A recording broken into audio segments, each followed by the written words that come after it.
people are going to miss out on this time frame in the pre-sale market over the next 2 to 3 years, and they're going to look back and say, I wish I bought a pre-sale condo at that time. And I'm not saying go out and buy a pre-sale condo if you don't need it. If you're in the market for a pre-sale condo, you're a first-time home buyer thinking about getting into the market, don't listen to the doom and gloom. Do not listen to negative headlines. I am telling you from the inside of this industry. I do hundreds of units the last few years, and I tell you, this price point that you're seeing right now with some projects, still 80% of them are overpriced. The other 20% are desperate developers that are trying to get into their financing and building permit. And if you don't take advantage of this opportunity, I am buying, and it doesn't mean that you should be buying. I'm giving you a more inside look, an in-depth look of what you need to know before you make that final decision or wait to buy into a pre-sale project. So without further ado, I'm going to dive into this video and I'm going to give you 3 key metrics that you need to keep in mind whether you're thinking about buying or not. 1 is going to be price point, 2 is inventory, and 3rd one is completion timelines. So without further ado, let's dive into the video. My name is Uzair Muhammad. I'm a pre-sale expert here in Vancouver, including the Presale Valley. So if that's something that you're looking for, I'm more than happy to jump on a quick call with you. The link is in the description. Feel free to book your time. The first metric we're going to talk about is price point. So why are prices more stabilized and come down? You have to understand what happened in 21-22, okay? There was a timeline between fall 2021 to spring of 2022. That 6 months period was the peak. You had prices go from $900 a square foot to $1,150 a square foot in the same areas within a 6 months timeline. Project after project, people paid more and more money just because there was a fear of missing out. So when you have a 30% price increase within 6 months timeline, things have to come down to the earth. And that's exactly what's happening right now. So if somebody's losing money in an assignment of contract, it is what it is. They paid too much. They work with people that got them into a fear of missing out scenario. They bought the property that they shouldn't have bought in the first place, and now they're losing money. But what does that have to do with you though? If you're a buyer, serious investor, why are you looking at their outcome? When the market has pulled back, you should be looking at the fair market value of any product before you buy it. Okay, if a reseller is selling for $900 a square foot, can I get a pre-sale for $900 a square foot? It's a no-brainer. Same product here, same product here. You complete in 3 years, you have to complete now. It's probably 1 year old. This will be 4 years old when this one's brand new, and you bought it at the same price. You get 3 years in construction timeline to have the market appreciate, have the market go up. If the market goes up 0, what have you lost? Nothing. This building is still 3 years old, 4 years old now. This building is still brand new. That is what I want you guys to understand, okay? There's so many people trying to make you believe the other way around. They have no interest in being in pre-sales. They don't even do any pre-sales. That's what I want you to understand, okay? Number 1, price point. If the price point makes sense in comparison to resale market, you go and buy it. And I'm not saying if you don't need a pre-sale, go buy a pre-sale. If you're in the market for a pre-sale, you're an investor, you got 10%, you want to put it in the market, boom, you buy the pre-sale, you let it ride for the next 3 years, and then you complete on it, then you hold it for 2 years after. That is the strategy. It's that simple. Don't complicate it. It's that simple. I've tested it, tried it, it works. I've sold over 200 properties in the highs, in the lows, and we've never lost a unit where the client cannot complete on it or the unit doesn't appraise. You know why that is? Because we're buying with that same mindset. Price point is the starting and the leading factor for us. So right now in the market, you have 8 out of 10 projects that are trying to get that $1,200 a square foot price point. I'm not saying in a specific area, in general. $1,200 a square foot when the market is sitting at $1,000 a square foot. That is dumb investment or dumb purchase. Even as a first-time buyer, you're not going to make any money. But the ones that are desperate to sell, that have to get to construction, that have to get to their financing requirements, those are the developers I'm going after. Those are the projects I'm looking after, saying, okay, resale market is $900 a square foot. Can I get something at $875, $850 a square foot in the pre-sale market and complete on it in 3 years?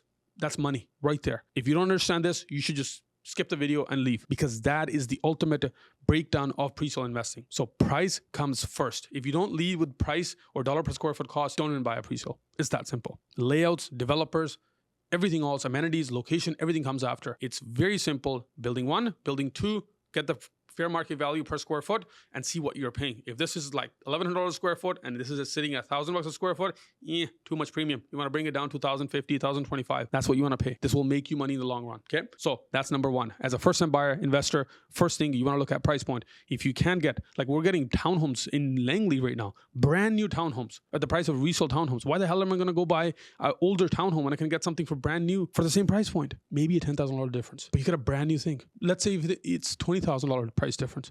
Brand new compared to 2019 built, 2020 built. You're 4 years newer. That's the opportunity you have in the market. But people have you believing the other way around because you're so focused on the negative stuff that's in the market right now. If you are on serious buyer as an investor or first-time buyer, you need to start looking at things differently. And if you're not, keep listening to these people because you'll miss out on this and then you'll chase the market 6 months from now and then you look back and say, I wish I would have bought it at that time point. Now, let me break down the second key metric of this pre-sale market, which is inventory. Right now, there's an increase of inventory. Why is that? 21, 22, every project sold within weeks. When you have 10, 15, 20 projects sell in the same area within weeks, what do you think is going to happen? They have to complete now. Do they not? And you're looking at it going, oh my God, there's so much inventory. You have to understand why there's inventory. And that inventory is benefiting you as a buyer right now. If you're a buyer in the market right now, it is the biggest advantage that you have right now. Because by the time you complete, which is going to be in 28, 29, there is going to be no inventory because there aren't many projects completing. And this cycle repeats itself over and over and over again. Look at 2016, look at 2019, look at 2021. That's the cycle that it repeats every 4 years. 4 to 5 years, you're going to have this because there's an increase of supply and then there's no supply. And then everybody rushes to pre-sales and that price goes up again. That's what's going to happen. In 28, 29, if you understand the deficit of units coming to market, you'll know exactly what I'm talking about because all these units are going to complete today in 21 and 25, let's say even 26. 25 is probably going to have more inventory come to market. So you have even a bigger opportunity than 24. And when you buy these units, you want to complete in 27 fall to 28. You might not make your money 100% of the profits in 27 because you're still going to have projects completing because we know there's so many projects that were sold out at 27 completion. But what's going to happen is 28, 29 and into 2030 is where you make all your money because there is no project launching right now with 29 completion or 2030 completion and completing at that timeline. You know why that is? Because the absorption is not there because there's inventory in the market right now. If you don't understand these things, I'm making this video for you to understand. If you don't understand these things and you don't want to get into the market, this maybe video is not for you. But if these things make sense to you, you'll know why I'm talking about this. Okay, let's dive into our third key metric, which is completion times. If you're going to buy into a pre-sale project, unless you need to move into it, like a townhome, you're probably going to get 6 months to a year completion. But if it's a condo that you're buying into, maybe to moving in, the longer the completion, the better it is for you. It's that simple. Okay. But I always say, buy it based on when you need the property as a first-time buyer.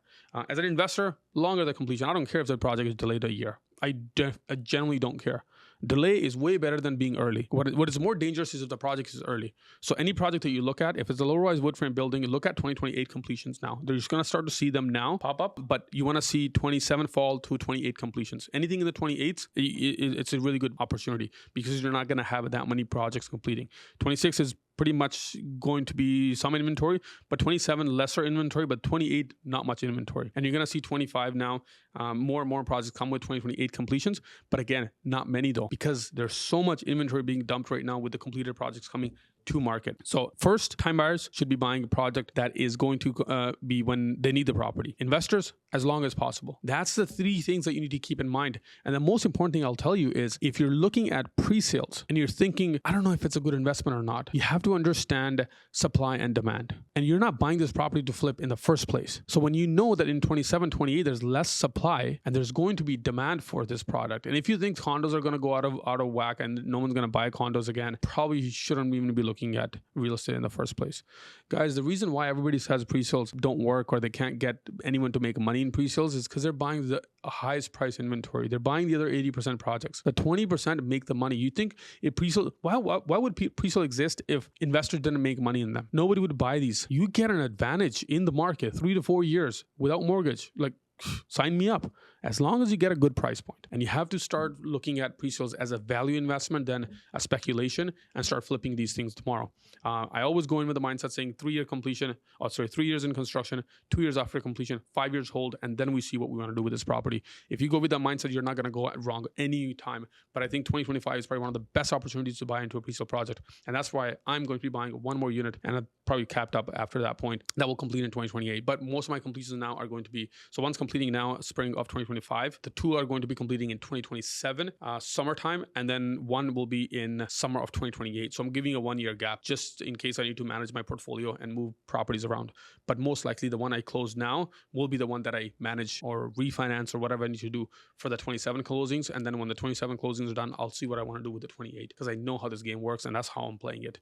So if that is something of value to you and you got something out of this and you're looking at exploring options for pre-sale projects, feel free to use the link in the description or just call me. I'm happy to help and show you where things are at.